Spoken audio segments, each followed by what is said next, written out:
যদি তোমার মনে হয় তুমি সব হারিয়ে ফেলেছ, তাহলে মনে রেখো গাছেরাও তাদের পাতা হারায় প্রতি বছর, তবুও দাঁড়িয়ে থাকে আগামীর শুভ দিনের প্রতীক্ষায়।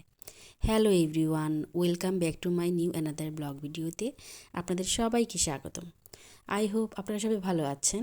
আলহামদুলিল্লাহ, আল্লাহ পাকের অশেষ রহমতে আমিও ভালো আছি।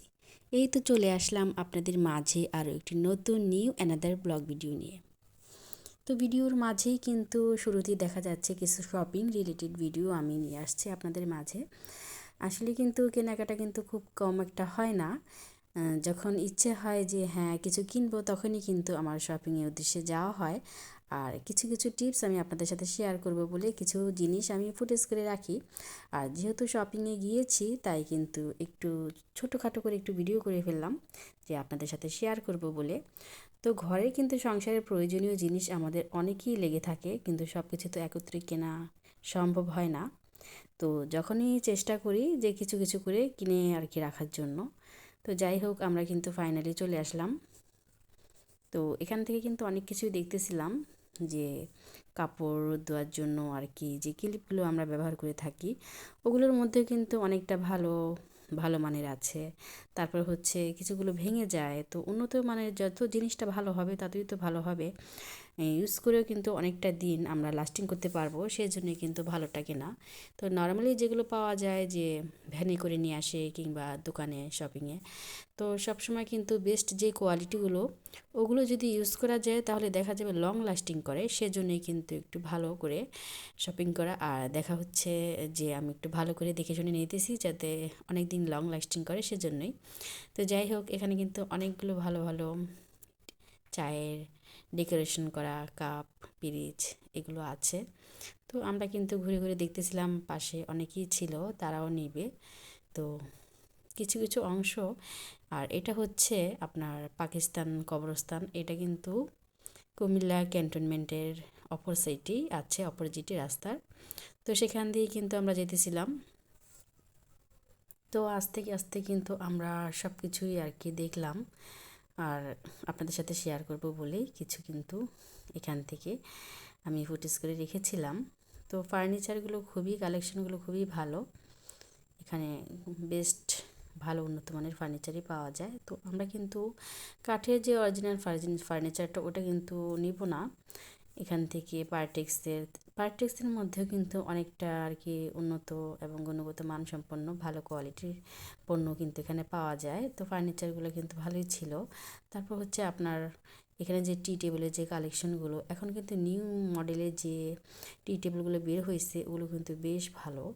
তো কয়েকটা কালেকশনই কিন্তু আমরা দেখতেছিলাম। তো দেখতে দেখতে মনে হলো যে যদি ক্যাটালগটা দেখি তাহলে আরও ভালো হয়।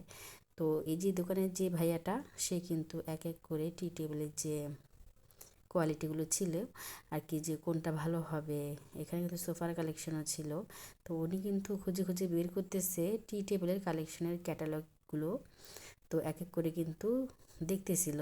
তো সেই সঙ্গে কিন্তু এক ক্যাটালগে কিন্তু একই মডেলের জিনিস থাকে না, সব কিছুই কিন্তু থাকে। তো কিন্তু সে কিন্তু এক এক করে পাতাগুলো বের করতেছিল আর দেখাইতেছিল যে কোনগুলো ভালো হয়। তো আমরা কিন্তু টি টেবিলগুলো দেখতেছিলাম আর চয়েস করতেছিলাম যে কোনটা ভালো হয়। আসলে ভালো ভালো লাগলেই তো হবে না, কারণ জায়গা থাকতে হবে। তো বেশ বড়গুলো নেওয়ার কোনো ইচ্ছে নেই, ছোটোর মধ্যেই নিব, যেহেতু বাচ্চাদের ঘর, ওরা কিন্তু দৌড়াদৌড়ি করে, খেলাধুলা করে। তো টি টেবিলের কালেকশনগুলো দেখতে দেখতে যখন সোফাগুলো দেখতেছিলাম, এগুলোও কিন্তু ভালো লাগতেছিল। ভালো লাগার মতো জিনিস হলে তো ভালো লাগবেই। তো আপনাদের কাছে কেমন লাগতেছে অবশ্যই জানাবেন। তো ক্যাটালগুলো এক এক করে দেখতেছিল আর দেখাইতেছিল কোনটা কেমন।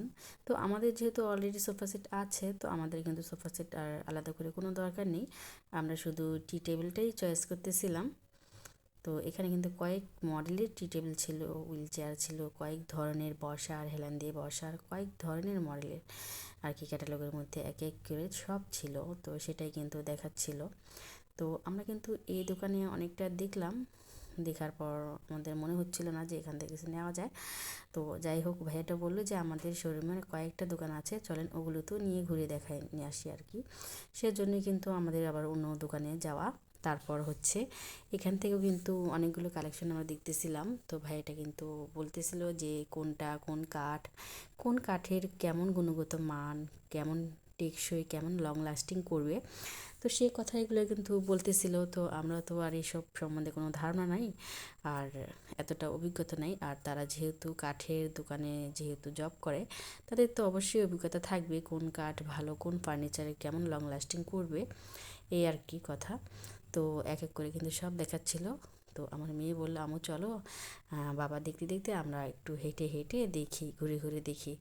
তো আমি ঘুরে ঘুরে দেখতেছিলাম যে সোফার যে কালেকশনগুলো ভালোই ছিল মোটামুটি। তো এগুলো কিন্তু ওল্ড মডেল নয়, এগুলো হচ্ছে নিউ মডেল। কারণ ওল্ড মডেল যেগুলো, ওগুলো কিন্তু অনেক কালারিং হয়, আর এগুলো হচ্ছে আপনার স্ট্যান্ডার্ড কালার। সেই জন্যই তো আমরা কিন্তু এখান থেকে একটি ক্যাবিনেট দেখতেছিলাম। তো ভাইয়া বলতেছিল ক্যাবিনেটটা কোন ক্যাবিনেট নিলে ভালো হয়, কি আসে এই বিষয়, সেই কথাগুলোই বলতেছিল। আর আমি এক এক করে দেখতেছিলাম আর চয়েস করতেছিলাম। মেয়েদের তো 10টা দেখালেও একটা পছন্দ হবে না, আর ঘরে নিয়ে আসলে একটাই দেখে ভালো লেগে যায়। অবশ্য মার্কেটে গেলে কিন্তু আমাদের দেখা যায় কি, দেখতে দেখতে চোখ কিন্তু আর কি কেমন ঘোলা হয়ে যায়, যে কোনটা ভালো লাগতেছে কোনটা ভালো লাগতেছে না। তো আমার কিন্তু একটা অভ্যাস খুবই খারাপ আছে। আমি কিন্তু দেখা যায় যে আমি দোকানে বসে যেটা আমার ভালো লাগছে ওইটা বাসায় আনলে কিন্তু আমি আর সাপোর্ট করি না, বলি যে না, ওখানেই ভালো লাগছিল, তো বাসায় নিয়ে আসার পর যেন কেমন মনটা আপসেট হয়ে যায়। তো আমি কিন্তু ভাবতেছিলাম আর দেখতেছিলাম যে বাসায় নেওয়ার পর যদি আমি আবার বলি যে এখন আমার ভালো লাগতেছে না কি আশেপাশে, তাহলে তো অবশ্যই আমাকে দু কথা শুনতে হবে। তো আমি একটু ভালো করে দেখি, তারপর সিলেক্ট করি যে কোনটা নেওয়া যায়। তো এরকম করে করে কতক্ষণ কেটে গেল। আর একটা জিনিস কিনতে গেলে তো হুট করে আর কেনা হয়ে যায় না, ওইটা যাচাই বাছাই করে তারপর দরদাম করে ভালো মতো এটার লং লাস্টিং করবে কি না, কী ধরনের কাঠ, সেই কথাগুলো কিন্তু আমাদের ভাবতে হয়। তো যাই হোক, এক এক করে কিন্তু দেখতেছিলাম ভালো করে কি হবে, ঠিকঠাক আছে কি না সবগুলো জিনিস। তো আমরা কিন্তু দেখতেছিলাম, আর আপনাদের ভাইয়া ওটাই আর কি লকগুলো দেখতেছিল যে হ্যাঁ ঠিকঠাক আছে কি না। তো আমাকে কিন্তু বারবার বলতেছিল দেখো দেখো, চয়েস করো, বাসায় গেলে আর বলতে পারবে না যে এটা ভালো লাগে না ওটা ভালো লাগে না, কেন নিছো। তো এরকমই কিন্তু করতেছিল। তো আমি বললাম যে আমার এখানে চয়েস করার কিছু নেই, কারণ তুমি চয়েস করো। আর আমি যদি এখন বলি বাসায় যাওয়ার পর আবার বলবো যে ভালো লাগছে না, এটা ভালো লাগছে না, ওটা ভালো লাগছিল, তাহলে আবার আমার দু কথা শুনতে হবে। তো যাই হোক, ছেলেদের ডিসিশন কিন্তু ভালো হয়, আর মেয়েরা যতই বুদ্ধি থাকুক না কেন, তো হাঁটুর নিচেই থাকে, উপরে উঠতে পারে না। যাই হোক, মেয়েদেরকে ছোট করব না, মেয়েরা কিন্তু আসলেই বুদ্ধিমতী। যাই হোক, ছেলেদের দিক থেকে মেয়েরা কিন্তু এগিয়ে আছে। তারপরে কিছু কিছু সময় কিন্তু দেখা যায় আমরা হার মেনে যাই তাদের বুদ্ধির কাছে। তো যাই হোক, পার্সোনাল কথা শেয়ার করে ফেললাম, কিছু মনে করবেন না। তো আমরা কিন্তু এক পর্যায়ে কিন্তু সিলেক্ট করে ফেললাম যে হ্যাঁ, এই ডালিয়া ক্যাবিনেটটাই কিন্তু আমরা নিব। তো ভাইয়ের সাথে সেই কথাগুলোই হলো যে কি করে নেওয়া যায়, কি প্রাইস, কি আসে বিষয়। তো এই কথাগুলো কিন্তু বলতেছিল। আর উনি একটু ভালো করে ডিপ ক্লিন করে দিতেছিল, যেহেতু এটা নেওয়া হবে সেজন্য। আর বারবার বলতেছিল কোন কাঠের কেমন গুণগত মান, সেগুন কাঠ ভালো নাকি কড়াই কাঠ ভালো, এই ধরনের কথাও কিন্তু হচ্ছিল। তো আমার কিন্তু কাঠের কোনো আইডিয়া নেই, কিন্তু ছোট থেকেই জানি সেগুন কাঠ ভালো হয়। আর হচ্ছে লোহা কাঠ, লোহা কাঠের ফার্নিচারে নাকি ঘুণে ধরে না। তো এতটা তো আমাদের মাথায় খেলে না, কারণ আমরা তো আর কাঠের দোকান, কাঠের প্রতি এতটা আমাদের গুরুত্ব নেই, কাঠ সম্বন্ধে ধারণা খুবই কম। তো সোফার কালেকশনগুলো কিন্তু বেশ ভালো লাগছিল, দূর থেকে কেমন ফুটে উঠেছে এই ফুটেজটা ধরে রাখলাম। যাই হোক, বলতে বলতে কিন্তু অনেক কথাই বলে ফেললাম আমি। এখন যেহেতু শবে বরাত চলে আসছে, আর শবে বরাতের কিছু কথা বলি। এটা কিন্তু শবে বরাতের আগেই হয়েছে, তো আমি কিন্তু শেয়ার করিনি, আর ভয়েস ওভারটা পরেই করেছি। আর শবে বরাত যেহেতু এসে তারপর চলে গেছে, আর সেজন্য আর শবে বরাত নিয়ে কিছু বলবো না, কারণ বছরের দিনটি এটা আসে, তো আল্লাহ পাক এই দিনে কিন্তু সব কিছু নির্ধারণ করে থাকে, তাদের ভাগ্যে কী আছে। তো এরকম করতে করতে কিন্তু আমাদের বছরটি শেষ হয়ে যাবে। এখন শবে বরাত চলে গেছে, তারপর রোজা আসবে, রোজা চলে যাবে, তারপরে এমন করতে করতে একটি বছর কিন্তু আমাদের চোখের সামনে অনায়াসেই চলে যাবে। তো যাই হোক, তো আমরা শবে বরাতকে কীভাবে উদযাপন করলাম তা তো আর আপনাদের সাথে সম্পূর্ণভাবে আমার খোলামেলা দেখানো সম্ভব হচ্ছে না। তবে শবে বরাতের আগে যে বের হয়েছিলাম সেই ফুটেজগুলো করা ছিল, সেজন্য আমি ভাবলাম যে এটাই আপনাদের সাথে শেয়ার করি।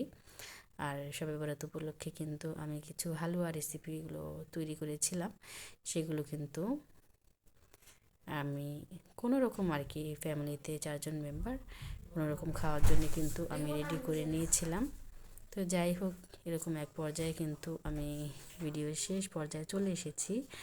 আর যেখান থেকে যে সোফার কালেকশনগুলো, এগুলো আমার মেয়ে বলতেছিল যে আম্মু চলো আমরা এই সাইডটা দিয়েও ঘুরে দেখি।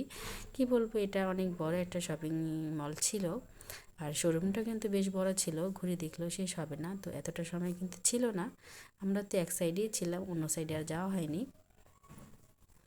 কেন যাব, তো এই যে আমি আর কি কিছু আর কি পিঠা আমি আর কি বাচ্চাদের জন্য বানাইতেছিলাম শবে বরাত উপলক্ষে। তো অলসতা করে কিন্তু অনেক কিছুই করা হয় না। তো যাই হোক, আমি কিন্তু ওরা বললো যে আম্মু হ্যাঁ কিছু তুমি বানাও, তুমি বানালে কিন্তু খেতে ভালোই লাগে, সেজন্য কিন্তু আমি এই পিঠাগুলো তৈরি করে নিলাম। তো রুটি হালুয়াও কিন্তু আমরা সকলেই কম বেশি করে থাকি। তো বাচ্চাদের জন্যই কিন্তু এটা করা হয়েছে, অন্য কোনো কিছু না। যেহেতু কোনো মেহমান কিন্তু কোনো আসবে না, নিজেরাই, সেজন্য আর কি কোনো রকম করে নাস্তা রেসিপির মতো বলা যাবে করে নিলাম। তো এটা করতে কিন্তু আপনার বেশি পরিমাণে কিছু লাগে না, আপনারা অল্প করে নিয়ে করে ফেলতে পারবেন। যে বুটের ডালটা বা হচ্ছে আপনার এন্টার ডাল, যে কোনো একটি আইটেমের ডাল দিয়ে বানালেও কিন্তু হবে। তো আমি কিন্তু ডিটেলসে কিছুই দেখালাম না আজকে, সম্পূর্ণভাবে আর কি আমি নিজে স্কিপ করেই কিন্তু এটা করলাম। তো আপনারা যখন করবেন অবশ্যই কিন্তু বুটের ডাল সিদ্ধ করে তার মধ্যে হচ্ছে আপনি চালের গুঁড়োও ইউজ করতে পারেন, তা না হয় আটা বা ময়দা সেগুলোও দিতে পারেন, কোনো সমস্যা নেই। তো আটা বা ময়দা দিয়েও করতে পারবেন। তারপর হচ্ছে এটি ভালো করে আপনি রুটির আকারে বেলে তারপর হচ্ছে আপনার মন মতো করে একটা ডিজাইন শেপ দিয়ে তারপর ভেজে তারপর হচ্ছে চিনির মধ্যে চিনির শিরায় ভালো করে একটু গরম করে তারপর এর মধ্যে আর কি ছেড়ে দিবেন, যাতে চিনির রসটা এর মধ্যে ঢুকে, তাহলে কিন্তু খেতেও মিষ্টি লাগবে আর ভালো লাগবে। আর এটা আপনি সংরক্ষণ করে রেখেও দিতে পারবেন, এটা আপনার ইচ্ছা অনুযায়ী রুচি অনুযায়ী, যে আপনি চাইলে বেশি করে বানাতে পারেন, কম করেও বানাতে পারেন। তো আমি কিন্তু এখান থেকে কিছু পিঠা তৈরি করে নিলাম, আর হচ্ছে রুটি হালুয়া করেছিলাম বাচ্চাদের জন্য, নিজেরাই খাওয়ার জন্য। এটাই আপনাদের সাথে শেয়ার করলাম। তো আমার এই রেসিপি কেমন লেগেছে অবশ্যই আমাকে মতামত করে জানাবেন। আর ভিডিওর এই পর্যায়ে এসে যারা এখনও ছোট্ট একটি লাইক দিতে ভুলে গেছেন, অবশ্যই একটি ছোট্ট লাইক দিয়ে দিবেন, আর আমার চ্যানেলটিকে সাবস্ক্রাইব করে আমার পাশেই থেকে যাবেন। পাশে থাকা নোটিফিকেশান অন বাটনটি অল করে রাখলে আমি যখনই একটি ভিডিও আপলোড করি না কেন আপনার কাছে নোটিফিকেশান চলে যাবে, আর আপনি সময় সুযোগ করে দেখে নিতে পারবেন। আসসালামু আলাইকুম, আল্লাহ হাফেজ।